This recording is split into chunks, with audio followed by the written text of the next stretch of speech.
સાંજનો સમય હતો અને સૂર્ય આથમી રહ્યો હતો. દિલ્હીના એક પોશ વિસ્તારમાં આવેલા મોઘા એપાર્ટમેન્ટમાં રિયા રહેતી હતી. તે એક જ તેજ તરાર અને આધુનિક વિચારો ધરાવતી સ્ત્રી હતી. તે પોતાનું ડોંગ પાર્લર અને બુટીક ચલાવતી હતી. એકદમ ઇન્ડિપેન્ડન્ટ અને મોડર્ન છોકરી રોહન સાથે લવ મેરેજના હજુ માંડ 2 મહિના જ થયા હતા. રોહનની મા કામમાં રહેતી હતી. રિયા લગ્નમાં માત્ર એક જ વાર તેની સાસુને મળી હતી. તેને ગામડાથી એટલી નફરત હતી કે તે રોહનના પૂછતેની ઘરે પણ ક્યારે ગઈ ન હતી. રોહન જ તેના બધા નખરા ઉઠાવતો હતો. સાંજે રિયા ફોન પર વાત કરી રહી હતી. અરે યાર નેહા, શું કહું, આજકાલ વર્કલોડ ખૂબ વધી ગયો છે. સાંભળ, આજે સાંજે મારા ઘરે કિટી પાર્ટી છે, તું પણ આવી જજે. સામેથી જવાબ મળ્યો, હા યાર, આટલા સ્ટ્રેસ વચ્ચે પાર્ટી તો બની જ છે ને. ત્યારે જ રોહન રૂમમાં પ્રવેશે છે. તેને જોઈને રિયા ફોન પર કહે છે, ચાલ હું તારી સાથે થોડીવાર પછી વાત કરું છું. રિયાએ ફોન મૂક્યો કે તરત રોહન બોલ્યો, રિયા, કાલે મારે ફોરેન ટ્રીપ માટે નીકળવું પડશે. થોડું જરૂરી કામ છે. રિયાએ મોઢું ફેરવી લીધું. શું યાર, હજુ તો 15 દિવસ પહેલાં તો તું ગયો હતો અને હવે ફરી જઈ રહ્યો છે? આ શું માંડ્યું છે? રોહન પ્રેમથી સમજાવતા બોલ્યો, હવે શું કરું, કામ જ એવું છે. છોડ આ બધું, તું મેનેજ કરી લઈશ એવું જાણું છું. તને કહેવાનું હતું કે કાલે મારા ગયા પછી મારી માં અહીં આવશે. તેમને અહીં થોડું જરૂરી કામ છે. રિયાએ નવાઈ અને વ્યંગ સાથે કહ્યું, તેમને અહીં દિલ્હીમાં શું કામ હોઈ શકે? એમનું કામ તો ગામમાં છે, તો ગામમાં જ રહે ને. રોહન થોડો નારાજ થઈને બોલ્યો, રિયા પ્લીઝ, તેમને કંઈક કામ છે એટલે જ તો આવ્યા છે. તને કામ કહીશ તો પણ તું સાંભળીશ નહીં. ખેતીવાડીનું નામ સાંભળતા જ તારું માથું દુખવા લાગે છે. તું જેવું સમજે છે તેવા તે રિયા વચ્ચે જ બોલી ઉઠી, બસ બસ, હવે બહુ થયું. મને તારી સ્ટોરી સાંભળવામાં કોઈ રસ નથી. આવવા દો, હું બધું સાંભળી લઈશ. રોહન બોલ્યો, ઠીક છે, મેં તમને કહી દીધું છે. તેઓ કાલે સીધા ઘરે પહોંચી જશે. રિયાએ આશ્ચર્યચકિત થઈને કહ્યું, તેઓ ડાયરેક્ટ અહીં પહોંચી જશે? તેમને લેવા નહીં જવું પડે? રોહન બોલ્યો, ના, તું તેમને જેટલા અભણ અને ગામડિયા સમજે છે તેવા તે નથી. બસ તું એટલું ધ્યાન રાખજે કે તે જેટલા દિવસ અહીં રહે તેમને કોઈ વસ્તુની કમી ન પડે. રિયાએ અનિચ્છાએ કહ્યું, હા ઠીક છે, હું જોઈ લઈશ. બીજા દિવસે સવારે રોહન ફ્લાઇટ પકડીને જતો રહ્યો. સાંજે રિયા પાર્લરથી આવ્યા બાદ આરામથી મોબાઈલ જોતાં જોતાં કોફીની મજા માણી રહી હતી. ત્યારે ડોરબેલ વાગી. રિયાએ જઈને દરવાજો ખોલ્યો તો સામે તેની સાસુ ઊભા હતા. તેમને જોતાં જ રિયાનું મોઢું બગડી ગયું. આંખો ઉપર ચશ્મા, થોડા કાળા, થોડા સફેદ વાળ, એક સાધારણ સુતરાઉ સાડી અને હાથમાં એક સસ્તી બેગ. તેમને જોઈને રિયા જરા પણ ખુશ ન હતી. તે મનમાં વિચારવા લાગી, હે ભગવાન, લગ્નમાં તો ઠીકઠાક દેખાતા હતા, અત્યારે કેવા દેખાય છે? આ ગામડિયાન આખી સોસાયટીમાં મારી ઇજ્જત કઢાવશે. રિયાએ પરાણે કહ્યું, અંદર આવો માજી. રિયાના સાસુ ગાયત્રીબેન કામમાં રહેતા હતા. તેઓ બહુ ઓછું શહેરમાં આવતા. જ્યારે કંઈક કામ હોય ત્યારે જ. આજે પણ તેમને કંઈક કામ હતું એટલે તેઓ શહેર આવ્યા હતા. રિયાને એટલી ખબર હતી કે તેની સાસુ ગામડામાં ખેતીવાડીનું કામ કરે છે અને સાથે ડેરી પણ છે. પણ રિયાને ગામડાની ખેતીમાટી અને ગાયના છાણથી સખત નફરત હતી અને આ કારણે તે પોતાની સાસુથી પણ ચીડાતી હતી. તે વિચારતી હતી કે નક્કી કંઈક ખાતર બિયારણ લેવા આવ્યા હશે અને જલ્દી જતા રહેશે. રિયાએ નોકરાણીને બૂમ પાડીને કહ્યું, કમલા, આમના માટે ચા નાસ્તાની વ્યવસ્થા કર. સાસુને જોઈને કમલાએ પણ વિચિત્ર મોઢું બનાવીને પૂછ્યું, મેડમ, આ કોણ છે? રિયાએ શરમ અનુભવતા કહ્યું, મારી સાસુ છે. હવે જા, જે કીધું છે તે કર. આ રીતે કાંઈ ગાયત્રીબેનના દિવસો પસાર થવા લાગ્યા. રિયા તેમની સાથે સીધું મોઢું રાખીને વાત પણ નહોતી કરતી. એક દિવસ ગાયત્રીબેન રિયાના રૂમમાંથી ફોન પર વાત કરવાનો અવાજ વાળ સુધી સંભળાયો. રિયા કહી રહી હતી, શું કહું યાર, આ રોહન પણ ને એવી ગામડિયાને મારા ગળે બાંધીને ગયો છે કે શું કહું. મારી નોકરાણી પણ તેને જોઈને શરમ આવે છે. સોસાયટીમાં નીકળે છે તો શરમના લીધે હું કોઈને કહી પણ નથી શકતી કે આ મારી સાસુ છે. અહીં મોટાભાગના લોકોને તો એમ જ લાગે છે કે મારા ઘરે ગામડેથી કોઈ કામવાળી આવી છે. હવે બધાને સાસુ કહીને મારી ઇજ્જત થોડી કઢાવી છે. શું કહું યાર, ખબર નહીં ક્યારે જશે આ ડોસી. તેમની સાથે બહાર નીકળવામાં પણ એટલું શરમજનક લાગે છે ને. હું તો જતી પણ નથી, પણ તે એટલા ચીકણા છે કે હું બહાર જાઉં તો મારી પાછળ પાછળ આવી જાય છે. ગાયત્રીબેન આ બધી વાતો બહાર ઊભા રહીને સાંભળી રહ્યા હતા. એવું લાગી રહ્યું હતું કે રિયા જાણી જોઈને જોર જોરથી વાતો કરી રહી હતી, જેથી અવાજ તેમના સુધી પહોંચે. ગાયત્રીબેનનું દિલ તૂટી ગયું. તેમને ખૂબ ખરાબ લાગ્યું, પણ તેમને કંઈ ન કહ્યું. ગાયત્રીબેન હંમેશા સાદગી પસંદ સ્ત્રી રહ્યા હતા. તેમણે ક્યારેય વધારે દેખાડો નહોતો કર્યો, પરંતુ પોતાના દીકરાના ભણતરમાં ક્યારેય કોઈ કસર નહોતી છોડી. મોંઘામાં મોંઘી સ્કૂલ અને કોલેજમાં તેને ભણાવ્યો, પણ દરેક જગ્યાએ તેઓ આ સાધારણ રૂપમાં જ ગયા હતા. ક્યારેય કોઈને આ માટે તેમનું અપમાન નહોતું કર્યું, પણ આજે પોતાની વહુના મોઢેથી નીકળેલા શબ્દો તેમનું કાળજું વીંધી ગયા. રિયા ધીમેથી દરવાજામાંથી ડોકિયું કરવા લાગી. તેને લાગ્યું કે હવે માજી ચોક્કસ કોઈ બબાલ કરશે અને તેને ગાયત્રીબેનને ઘરમાંથી કાઢવાનો મોકો મળી જશે, પણ ગાયત્રીબેને એવું કંઈ ન કર્યું. તેઓ એકદમ શાંત અને ગંભીર હતા. બીજા દિવસે ગાયત્રીબેન કોઈ કામથી બહાર જઈ રહ્યા હતા, ત્યારે રિયાએ પાછળથી તેમને રોકીને વ્યંગ ભરેલા અવાજે કહ્યું, "તમે ક્યાં જઈ રહ્યા છો?" ગાયત્રીબેન શાંતિથી જવાબ આપ્યો, "બેટા, મારે થોડું કામ હતું." હકીકતમાં એ પહેલાં કે તેઓ કંઈ બોલે, રિયા વચ્ચે જ તાડુકી ઉઠી. "શું મારે કામ હતું?" "મારે કામ હતું. જ્યારથી આવ્યા છો હું રોજ જોઉં છું કે બપોર કે સાંજે તમે જરૂર બહાર નીકળો છો. મને તમારા બહાર જવાથી કોઈ વાંધો નથી, અરે પણ ઓછામાં ઓછું પોતાનો દેખાવ તો સરખો કરીને નીકળો. ક્યારે પોતાનું મોઢું જોયું છે? એવું લાગે છે કે રસ્તા પર ભીખ માંગવાવાળા હોય. બહાર મજૂરી કરવાવાળા કે ખેતરમાં કામ કરવાવાળા પણ તમારાથી વધારે સારા લાગતા હશે. તમને થોડી પણ અમારી ઇજ્જતની પડી છે? આ સોસાયટીમાં તમે જોયું છે, નોકરાણીઓ પણ તમારા કરતાં વધારે સારી રીતે રહે છે. તમે બહાર નીકળો છો તો મને એ કહેવામાં પણ શરમ આવે છે કે તમે મારા સાસુ છો." રિયા બોલતી જ ગઈ, "અરે તમારી પાસે કંઈ ઢંગનું પહેરવા નથી તો મને કહો ને, હું તમને આપીશ. સોનાના થોડા દાગીના પહેરી લો, થોડી મોંઘી સાડીઓ પહેરો. આ શું ભિખારીઓની જેમ સુતરાયું સાડી પહેરી લો છો? જો તમારે આવા ગામડાના અભણની જેમ જ રહેવું હોય તો પછી અહીં આવતા જ નહીં. અને આમ પણ શહેરમાં તમારે વળી શું કામ હોય છે જે રોજ નીકળી જાઓ છો? મને તો નવાઈ લાગે છે કે બહાર ફરતા પણ નથી કે પાછા ઘરે આવી જાઓ." ગાયત્રીબેનની આંખોમાંથી ટપ-ટપ આંસુ વહેવા લાગ્યા. રિયાના શબ્દો તેમના દિલ પર તીરની જેમ ભાંગી રહ્યા હતા. તેમણે રિયાના અપમાનનો કોઈ જવાબ ન આપ્યો અને ગુસ્સામાં ચૂપચાપ ત્યાંથી દરવાજો જોરથી બંધ કરીને જતા રહ્યા. રિયા પાછળથી જોર જોરથી બૂમો પાડતી રહી, "તમે આ રીતે મારા મોઢા પર દરવાજો બંધ કરીને ન જઈ શકો." પરંતુ ગાયત્રીબેને તેની વાતની અનદેખી કરી અને સીધા લિફ્ટથી નીચે ઉતરી ગયા. રિયાએ પોતાનું માથું પકડી લીધું અને બબડવા લાગી, "ખબર નહીં ક્યારે આ ગામડિયા ડોશીથી છુટકારો મળશે. આવીને બેસી ગઈ છે અને રોહન પણ નથી આવી રહ્યો કે હું તેની માનું આ રૂપ બતાવું." તે જ સાંજે રિયા પોતાની બહેનપણીઓ સાથે એક આલીશાન 5 સ્ટાર હોટલમાં ડિનર કરવા ગઈ. બધી સહેલીઓ હોટલની અંદર ગપ્પા મારી રહી હતી અને ડિનર એન્જોય કરી રહી હતી. ત્યારે રિયા બોલી, "એક મિનિટ યાર, હું વોશરૂમ થઈને આવું છું." અને ત્યાંથી ઊભી થઈને ચાલી ગઈ. રિયા વોશરૂમમાંથી બહાર જ આવી રહી હતી કે હોટલની લિફ્ટ પર તેની નજર પડી. લિફ્ટ જેવી ખુલી કે ગાયત્રીબેન લિફ્ટમાંથી બહાર આવી રહ્યા હતા. પોતાની સાસુને આટલી મોટી હોટલમાં જોઈને રિયાના હોશ ઉડી ગયા અને તેનાથી વધારે તેનું મગજ એ વિચારીને ખરાબ થઈ ગયું કે આખરે તેની સાસુ આ 5 સ્ટાર હોટલમાં શું કરી રહ્યા છે. રિયાને જોતાં જ ગાયત્રીબેન તેની તરફ આગળ વધવા લાગ્યા. રિયા ડાબે જમણે જોવા લાગી કે ક્યાંક કોઈ તેને જોઈ તો નથી રહ્યું ને. તે ઝડપથી આગળ વધી અને પોતાની સાસરીનો હાથ પકડીને ખેંચીને તેમને વોશરૂમની સાઈડ લઈ ગઈ અને લગભગ ચિલાઈને દાંત પીસીને બોલી, "તમે અહીં આટલી મોટી હોટલમાં શું કરી રહ્યા છો? તમે મારી પાછળ પાછળ આવ્યા છો ને, જેથી મારી ફ્રેન્ડ્સની વચ્ચે મારું નાક કપાઈ શકો, ખબર છે? આ હોટલમાં ઊભા રહેવાની તમારી ઓકાત નથી અને તમે અહીં આ રીતે મોઢું ઊંચકીને આવી ગયા. તમને કયા ગધેડાએ અંદર આવવા દીધા?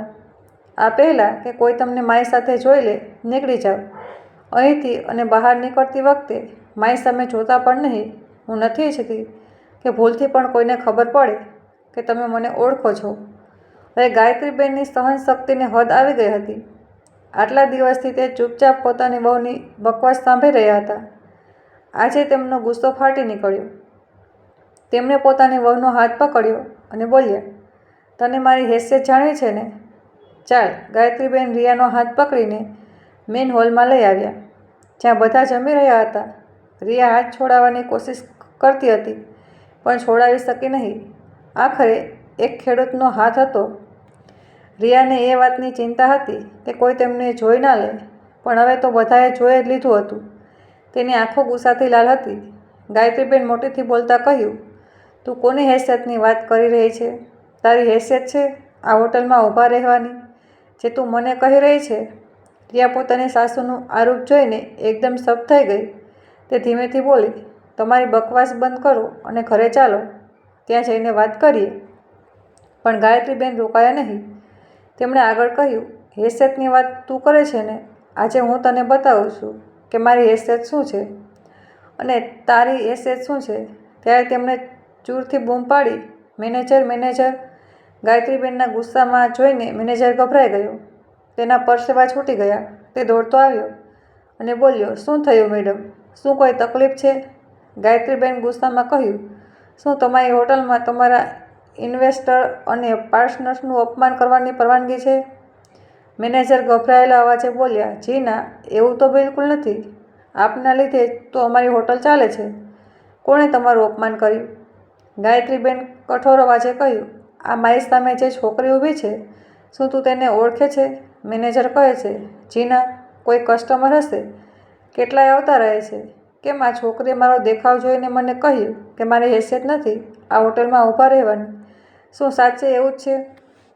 ગાયત્રીબેને પૂછ્યું. મેનેજર તરત જ બોલ્યો, ના ના મેડમ, આ કોઈ પાગલ લાગે છે, એવું કંઈ નથી. પછી મેનેજરે ગુસ્સાથી રિયા તરફ જોઈને કહ્યું, આ શું બકવાસ કરી રહ્યા છો તમે? તમને ખબર પણ છે આ કોણ છે? આ ધારે તો ઊભા ઊભા હોટલ પર ખરીદી શકે છે. રિયાને કંઈ સમજાતું ન હતું કે આ શું થઈ રહ્યું છે.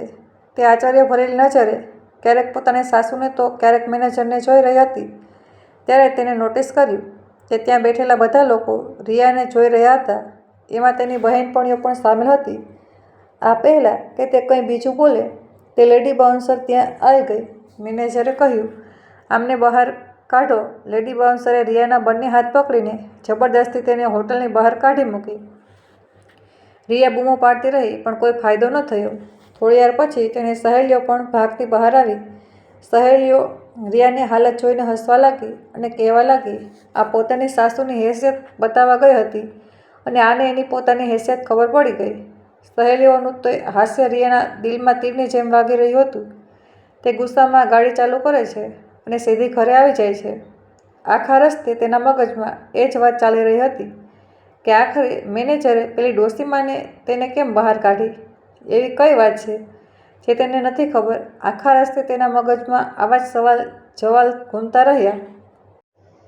તે ઘરે પહોંચી અને દરવાજો બંધ કરીને પોતાના રૂમમાં ધ્રુસકે ધ્રુસકે રડવા લાગી. આટલું અપમાન તેનું આજ સુધી ક્યારેય નહોતું થયું. બાળપણથી જ અમીર બાપની દીકરી હોવાના કારણે બધા તેની સાથે અદબથી જ વાત કરતા. તે હંમેશા બધા પર હુકમ ચલાવતી, પણ ક્યારેય કોઈએ તેની સામે ઊંચા અવાજે વાત સુધા નહોતી કરી. પણ આજે ન ફક્ત તેની સાથે ઊંચા અવાજે વાત કરવામાં આવી, પણ બેઇજ્જતી કરીને બહાર કાઢી મૂકવામાં આવી. તે ગુસ્સામાં સીધો રોહનને ફોન કરે છે. રોહન ફોન ઉપાડીને બોલે છે, હેલો રિયા, આટલી રાતે તે કેમ ફોન કર્યો? શું થયું?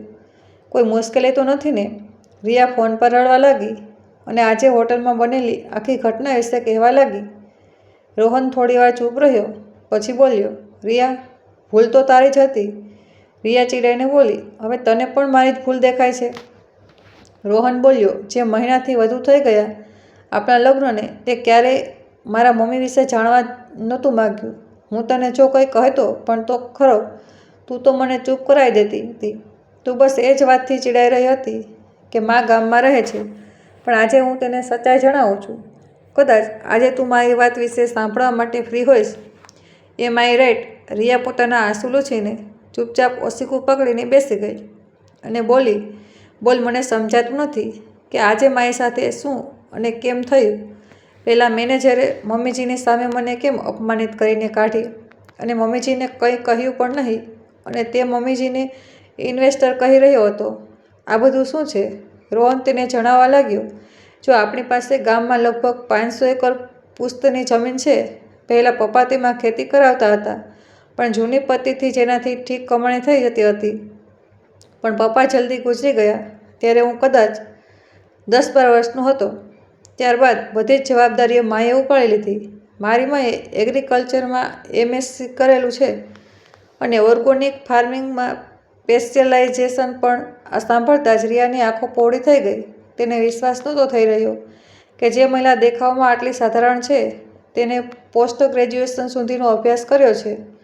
રોહન આગળ બોલ્યો, જ્યાં સુધી મારા પપ્પા ખેતી કરી રહ્યા હતા તેઓ પારંપરિક રીતે જ કરતા હતા, પણ તેમના ગયા પછી બધી જવાબદારી મા પર આવી ગઈ. દાદાજી પણ નહોતા જે તેમને ગાઈડ કરે. પછી તેમણે પોતાના હિસાબે ખેતીનો ભાગદોડ સંભાળી. પરંપરાગત રીતો છોડીને આધુનિક પદ્ધતિઓથી ખેતી કરવાનું શરૂ કર્યું. થોડા વર્ષો નુકસાન થયું, પણ ધીમે ધીમે બધું સંભાળાઈ ગયું. મમ્મીએ આપણી 500 એકર જમીન પર અલગ અલગ પ્રકારના પાક ઉગાડ્યા, જેમાં લગભગ દરેક પ્રકારના પાક થાય છે. શાકભાજીના અનાજ, કઠોળ અને આ ઉપરાંત તેમણે એક ડેરી પણ શરૂ કરી છે. ત્યાંથી જે ગોબર મળે છે તેનો ઉપયોગ વર્મી કમ્પોસ્ટિંગમાં કરે છે અને તે ખૂબ મોંઘું વેચાય છે. મા પૂરી રીતે ઓર્ગોનિક ખેતી કરે છે. તેમના પાક વધારે મોંઘા વેચાય છે અને ઓલ ટાઈમ ડિમાન્ડમાં રહે છે. મોટા મોટા 5 સ્ટાર હોટલના માલિક ડાયરેક્ટ શાકભાજી અને દૂધની સપ્લાય લે છે. તું વિચારી નથી શકતી, છેલ્લા 20 વર્ષમાં મમ્મીએ સાધારણ 500 એકર જમીનને ક્યાંથી ક્યાં પહોંચાડી દીધી છે. આજે દિલ્હીની મોટાભાગની 5 સ્ટાર હોટલમાં મમ્મીની ઓર્ગોનિક શાકભાજી જાય છે. અને કદાચ તને એ પણ ખબર નહીં હોય કે ઓર્ગોનિક ખેતીની ટ્રેનિંગ પર મારી મા આપે છે.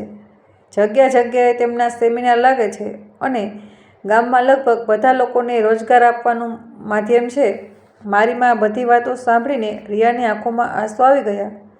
આ આંસુ ગુસ્સાના નહીં, પણ પસ્તાવાના હતા. જે સાસુ આટલી સાધારણ દેખાઈ રહી હતી, હકીકતમાં તેમની પાછળની કહાની આટલી મોટી છે. આજે તેને ખુદ પર શરમ આવી રહી હતી કે એક નાનકડું પાર્લર ચલાવવા પર તેને આટલું ઘમંડ હતું, પણ તેની સાસુએ તો પૂરું સામ્રાજ્ય ઊભું કર્યું છે. ફોન કાપ્યા પછી રિયા ઘણીવાર સુધી એમ જ બેસી રહી. ત્યારે દરવાજાની ઘંટી વાગી. રિયા તરત ગઈ અને દરવાજો ખોલ્યો તો સામે તેની સાસુ ઊભા હતા. તેની સાસુ ખૂબ ગુસ્સામાં હતા. તે સીધા અંદર આવી ગયા. રિયાએ પાછળથી અવાજ લગાવ્યો. માજી. આજે રિયાના અવાજમાં કોઈ ઘમંડ ન હતું, પણ પોતાનાપણું હતું. ગાયત્રીબેનના ડગલા રોકાઈ ગયા. તેમણે પાછળ વળ્યા વગર જ કહ્યું, શું થયું? હજુ પણ કંઈ કહેવાનું બાકી રહી ગયું છે કે શું? રિયા ગાયત્રીબેનની સામે આવીને ઊભી રહી ગઈ અને હાથ જોડીને બોલી, માજી, મને તમારી સચ્ચાઈ વિશે ખબર ન હતી. મેં ક્યારેય જાણવા પણ નહોતું માંગ્યું. હું બસ એ જ વિચારતી હતી કે તમે ગામમાં રહો છો અને ખેતી કરાવો છો, તો તમારી જિંદગી બસ એ માટી અને ગોબરની વચ્ચે વીતતી હશે, એટલે મેં તમારું આટલું અપમાન કર્યું. મને તેના માટે માફ કરી દો. ગાયત્રીબેનના ઠંડા અવાજે કહ્યું, મતલબ તું એટલે મારી સાથે સારી રીતે વાત કરી રહી છે, કારણ કે મારી પાસે પૈસા છે, રુતબો છે. જો હું સાચે જ કોઈ સામાન્ય ખેતી કરવાવાળી મહિલા હોત તો તું એ જ રીતે મારું અપમાન કરતી. ને રિયા કશું બોલી ન શકી. ગાયત્રીબેન આગળ કહ્યું, હું અહીં ફક્ત મારા કામથી આવી હતી અને આજે તે પૂરું થઈ ગયું છે. મારે કેટલીક જગ્યાએ મીટ અને સેમિનાર એટેન્ડ કરવાના હતા. તે બધું થઈ ગયું છે. કાલે હું ચાલી જઈશ. આટલું કહીને તેઓ પોતાના રૂમમાં ચાલ્યા ગયા. રિયા ત્યાં સ્તવ ઊભી રહી ગઈ. બીજા દિવસે ગાયત્રીબેન ગામડે પાછા જતા રહ્યા. રિયા પોતાના વ્યવહાર પર પસ્તાઈ રહી અને મનોમન એ નક્કી કરી લીધું કે રોહનના આવતા તે ગામડે જશે અને માજી પાસેથી ઘણું બધું શીખશે. જો તમને વાર્તા પસંદ આવી હોય તો વિડીયોને લાઈક કરો અને અમારી સ્ટોરી ટાઈમ ચેનલને સબસ્ક્રાઈબ કરો અને બેલ આઇકન પર ક્લિક કરીને તેને ઓલ પર સેટ કરો, જેથી તમને નવા વિડીયોની સૂચના તરત જ મળી જાય. તો ચાલો ફરી મળીએ એક નવી વાર્તા સાથે. ખૂબ ખૂબ આભાર. હર હર મહાદેવ.